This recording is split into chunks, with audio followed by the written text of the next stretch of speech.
Salut les talentueux, vous avez envie d'apprendre du dessin mais vous ne savez pas par où commencer. Vous êtes débutant et vous ne savez pas quelles sont les bases ou alors les fondamentaux qu'il faut respecter en dessin pour réussir. Et vous aimeriez également réaliser vos portraits réussis comme moi également je l'ai fait. Alors regardez cette vidéo jusqu'à la fin parce que ensemble aujourd'hui nous allons voir les 9 fondamentaux en dessin ou alors les 9 bases du dessin réaliste ou hyper réaliste. Alors je me présente, moi c'est Jean-Emmanuel Bassek, je suis artiste, dessinateur, portraitiste. Sur cette chaîne on parle d'art, de portrait et des différentes techniques artistiques pour évoluer rapidement en dessin. Alors si tu es nouveau sur la chaîne, n'hésite pas à t'abonner, à laisser un magnifique pouce bleu, ça aide beaucoup pour le référencement de la chaîne. Et activer la cloche de notification pour ne manquer aucune des vidéos qui vont sortir dans les semaines à venir. Si vous avez une suggestion à me proposer par rapport au contenu que je propose, je vous invite à laisser vos avis et votre pensée dans les commentaires. Ne vous inquiétez pas, je lis tous les commentaires et je réponds à tout le monde. Alors nous allons passer à ces 9 bases fondamentales pour réaliser notre portrait dessin réaliste. Donc on se revoit juste après le générique pour commencer à énumérer ces techniques là.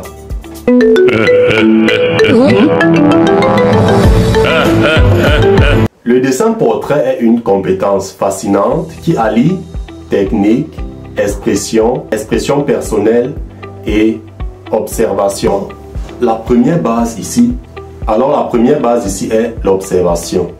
En dessin réaliste ou alors en art plastique en général, l'observation est fondamentale, voire primordiale pour l'expression et la créativité d'un artiste plasticien. Dans le cas qui nous concerne, à savoir le dessin portrait réaliste ou hyper réaliste, l'observation est un élément clé. Parce que lorsque vous voulez représenter le portrait d'une personne, nous sommes d'accord que cette personne-là existe et qu'il a ces traits qui le définissent particulièrement d'une autre personne autre que lui. Donc, l'observation ici est vraiment très important. Pour réussir cela, il est important d'étudier la structure du visage. Parce que bien que le visage est complexe et qu'elle diffère en fonction de telle ou telle autre personne, le visage est structuré en 3 grandes parties identiques chez tout le monde.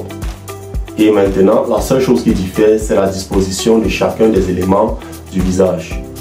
Alors, dans l'étude du visage, prenez le temps d'observer attentivement votre modèle, qu'il soit un modèle vivant ou un modèle photo. Observez-le attentivement, remarquez ses traits caractéristiques pour pouvoir les représenter à votre tour sur votre dessin. Donc ici vous allez mettre en exergue les proportions et les différents traits caractéristiques qui caractérisent votre personnage. Parce que déjà, de par votre esquisse, nous pouvons déjà remarquer la ressemblance de votre sujet par rapport à votre dessin. Donc déjà c'est très important. Alors comme je disais précédemment, vous pouvez avoir un modèle photo ou alors un modèle vivant. Mais je vous conseillerais d'avoir un modèle vivant lorsque vous apprenez parce que étant donné que le modèle vivant peut se mouvoir ou alors qu'il est mobile, ça va vous permettre de figer une certaine image de lui dans votre tête et essayer de représenter cela sur votre feuille le plus fidèlement possible. C'est vrai, vous pouvez également le faire avec un modèle photo, mais moi je vous recommande un modèle vivant. Que ce soit un animal ou un être humain, je vous le recommande parce que ça va faire travailler votre observation et votre esprit également.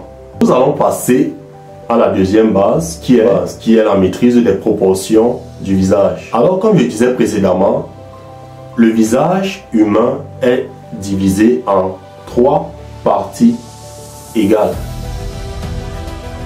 Donc, selon le modèle que vous allez dessiner, que ce soit une construction ou alors un dessin à main levée, vous devez tenir compte de ces 3 grandes parties-là. La première partie va du front jusqu'au niveau des sourcils. La deuxième partie, quant à elle, va du niveau des sourcils jusqu'au niveau du bas du nez. Et la troisième partie du visage se trouve entre le bas du nez et notre menton. Donc cette méthode-là est en quelque sorte une technique de construction, et l'une de ces techniques-là qui met en exergue cette méthode-là est la technique Loomis, qui utilise beaucoup les ovales, les cylindres et les lignes. C'est ce qu'on peut dire en ce qui concerne les proportions du visage. La troisième base du dessin portrait réaliste est la maîtrise des formes de base. Maîtriser les formes de base va vous permettre de construire plus facilement, tel que vu dans la méthode précédente. Ça va vous permettre de construire plus facilement votre sujet. Nous utilisons généralement les ovales pour représenter par exemple le visage, et nous utilisons des ronds ou encore des carrés selon la méthode utilisée pour représenter les yeux, le nez, la bouche et les oreilles. Aussi, comme forme de base, vous devez beaucoup maîtriser les lignes. Quand je parle de lignes, je parle des lignes droites, des lignes incurvées ou encore des lignes ondulées. Il faut les maîtriser et savoir quand est-ce que vous allez utiliser chacune de ces lignes-là en fonction de la partie du visage que vous voulez représenter. La quatrième base pour réaliser des portraits hyper réalistes, c'est de maîtriser les détails et les traits. Quand je parle de détails et de traits, je fais allusion aux différents éléments du visage, à savoir les yeux, le nez, la bouche et les oreilles. Et lorsque je parle de traits, c'est la construction de chacun de ces éléments-là. Pour les yeux, ils varient selon les individus. Et il faut être attentif et observer minutieusement leur forme, c'est-à-dire la forme de l'œil, la taille de l'iris et la taille de tous les éléments qui environnent, à savoir les sourcils, les cils et tout. C'est très important. En ce qui concerne le nez, vous savez déjà, personne n'a le même nez forcément que son voisin. Donc chacun a un nez à part. Nous avons différents types de nez. Selon le modèle que vous aurez devant vous, vous aurez des nez plats, des nez droits, des nez allongés, des nez de toutes formes, retroussés et j'en passe. Il y en a tellement de formes de nez. Donc, si vous pouvez essayer de faire des études de l'anatomie du visage pour avoir plus de détails sur chacun de ces éléments-là. Pour la bouche, vous devez faire attention aux courbes, c'est-à-dire les contours et tout. Vous devez faire attention à cela et faire en sorte que ce soit le plus fin possible. Parce qu'une bouche réaliste donne l'impression de sortir de la feuille, c'est-à-dire qu'il faut représenter, il faut vraiment représenter de la meilleure des manières cet effet de volume-là. Donc déjà, pour que ce volume ressort, évitez de placer des contours trop rigides ou alors trop nets. Ça doit être doux et très fin. Pour les oreilles, on a tendance à tellement négliger les oreilles dans notre portrait. Donc, pour vous démarquer parmi les autres dessinateurs portraitistes, prenez la peine de représenter fidèlement la forme de votre oreille et ne négligez aucun de ces détails, à savoir les reflets de lumière, les contours et la forme générale de votre oreille. Nous allons donc tout de suite passer au cinquième élément ou alors à la cinquième base du dessin réaliste qui est la maîtrise des ombres et des lumières ou alors la maîtrise des contrastes. Quand on parle de contraste, c'est un peu le jeu que fait la lumière avec l'ombre. nous sommes d'abord d'accord que il ne peut avoir d'ombre que si et seulement si nous avons une source lumineuse environnante. Donc, lors de la représentation de vos ombres, tenez compte de la position de la lumière. Parce que si vous ne tenez pas compte, vous allez mettre par exemple des ombres là où il ne faut pas et des lumières là où il ne faut pas. Donc pour que votre dessin soit cohérent, il faut représenter votre source lumineuse, qu'elle soit même virtuelle, il n'y a pas de problème. Représentez-la juste là pour qu'elle puisse vous guider tout au long de la réalisation de vos ombres et de vos lumières. Le deuxième élément qui entre dans la notion de contraste est le dégradé. Le dégradé est cette technique qui nous permet de passer de façon subtile de l'ombre la plus noire et l'ombre intermédiaire suivie d'une transition de l'ombre intermédiaire vers la lumière, vers la zone la plus éclairée ou alors la partie la plus éclairée de notre dessin. Donc le dégradé, c'est un peu comme une forme de transition du clair vers l'obscur ou alors de l'obscur vers le clair. Ça va dans les deux sens. Donc maîtrisez vos contrastes, travaillez beaucoup les ombres et les lumières. C'est l'une des bases les plus essentielles pour représenter un portrait réaliste. Très réaliste ou alors hyper réaliste. Parce que lorsque vous réalisez, lorsque vous maîtrisez vos contrastes, lorsque vous maîtrisez vos jeux de lumière et d'ombre, je vous assure, le réalisme ressort énormément et on a l'impression de volume sur une dimension, sur une surface en deux dimensions, c'est-à-dire sur votre réalisé, vous réussissez à représenter un dessin qui donne l'impression, qui donne l'illusion d'être en trois dimensions sur cette feuille-là. En ce qui concerne les textures, dans le portrait, nous avons plusieurs types de textures. Mais ce qui va nous intéresser ici beaucoup plus, c'est la texture des cheveux, la texture de la peau. Déjà, vous devez savoir que la texture des cheveux est très différente de celle de la peau parce que les cheveux sont constitués de plusieurs grains et lorsque vous dessinez les cheveux, vous devez aller mèche par mèche jusqu'à couvrir le cuir chevelu. Par contre, pour réaliser la texture de la peau, vous devez tout d'abord bien travailler vos ombres et vos lumières selon le portrait que vous avez en face de vous. Et une fois cela fait, vous allez ajouter des textures, à savoir des points lumineux, des zones lumineuses ou alors des zones d'ombre et des points sombres. Donc, une fois que vous maîtrisez ces jeux-là, vous aurez une texture de peau magnifique et une texture de cheveux magnifique. Donc, essayez d'étudier cela. Le septième fondement de votre réalisation de portrait est de pouvoir transmettre une expression et de pouvoir, à travers votre définir votre identité. J'entends par là quoi? Quand je parle d'expression, je parle beaucoup plus d'expression faciale de votre sujet. Si votre sujet est heureux, vous devez représenter cette joie-là sur son visage. Si il est malheureux, en colère, ou alors si c'est qu'il est, par exemple, en extase, vous devez représenter cette expression-là, cette émotion-là, vous devez la transcrire sur votre feuille. Parce que ça fait partie des éléments qui vous permettent de structurer votre portrait de telle sorte qu'il ressemble beaucoup plus à votre sujet et qu'il porte en même temps l'expression faciale ou alors l'émotion de votre sujet.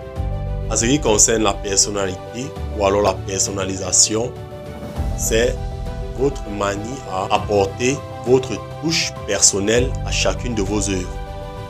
Vous savez, il y a certains artistes que lorsque on observe n'importe quelle de ses œuvres, on remarque directement que c'est lui parce qu'il a une signature visuelle, il a peaufiné sa technique de telle sorte qu'il soit remarquable parmi tant d'autres.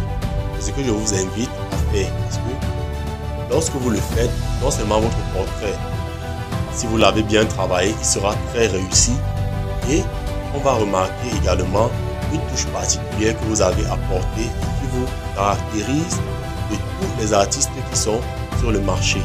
Nous allons passer directement au 8e fondement de la réalisation d'un portrait hyper réaliste. Le 8e fondement n'est tout autre que la pratique régulière. Quand je parle de pratique régulière, c'est de réaliser les dessins tous les jours, d'apprendre les bases du dessin tous les jours, si c'est possible même du premier jour de l'année, 365e jour de l'année.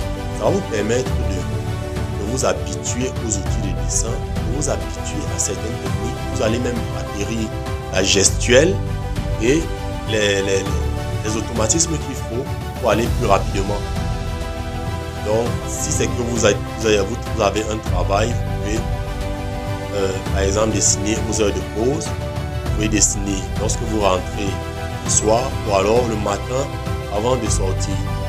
Pour ceux qui sont libres, vous pouvez le faire toute la journée, il n'y a pas de souci. Mais cela est-il le plus important est de savoir que vous ne devez pas passer une semaine même sans dessiner.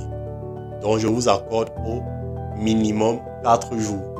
Mais au grand max, consommez les 7 jours pour pouvoir atteindre un niveau vraiment magnifique le plus vite possible. Plus vous pratiquez, plus vous devenez expert et plus vous gagnez aussi en temps parce que vous avez déjà des automatismes qui vous permettent d'aller plus vite. Le 9e fondement qui va te permettre de progresser rapidement ou alors va te permettre de capter plus rapidement les fondamentaux du dessin, c'est la connaissance du matériel que tu vas utiliser. Nous avons 3 grandes catégories de matériel selon la classification que j'ai essayé de faire de mon côté. Nous avons les matériaux. Quand je parle de matériaux, ça englobe beaucoup plus les médiums. Nous avons les crayons graphite, les crayons charbon, du fusain, du pastel sec, du pastel à huile, de la peinture à huile, de la peinture à eau, du stylo. Il y en a tellement, les médiums, il y en a tellement. Vous faites votre choix et vous essayez de définir votre technique en fonction du choix de votre médium. Nous avons les différents types de papier.